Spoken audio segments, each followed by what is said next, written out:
বছরের শুরু, প্রথম দিন 1 জানুয়ারি 2026।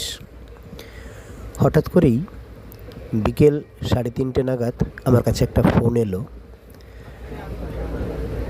বলছে, তুমি কি খালি আছো?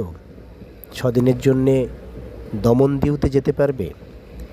দমনদিউ বলতে গোয়ার কাছাকাছি, ওই 170-72 কিলোমিটার এদিক ওদিক। কয়েকদিন আগেই জয়পুরে খেলো ইন্ডিয়ার কাজ করে এলাম, তো সেই খেলো ইন্ডিয়ারই আরেকটি কাজ দমনদিউতে হচ্ছে। সেখানে আমাকে ক্যামেরা করার জন্য বলা হলো। তো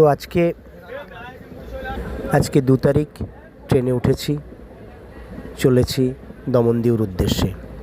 সমস্ত কৃতিত্বই কিন্তু পিআর সলিউশন। এই পিআর সলিউশন না থাকলে আমি রাজস্থানেও কাজ করতে পারতাম না, আবার এই দমনদিউ মানে গোয়ার কাজটাও আমি করতে পারতাম না। এছাড়া আরেকজনকে ধন্যবাদ না দিলে খুবই অন্যায় হবে। তার নাম হচ্ছে সুখেন মান্না। এই সুখেন মান্নাই 31 তারিখ বিকেল 3:30 নাগাদ আমাকে ফোন করেছিল। দমনদিউ যাওয়ার পথে কিছু দৃশ্য আমি আমার বন্ধুদের জন্য শেয়ার করছি।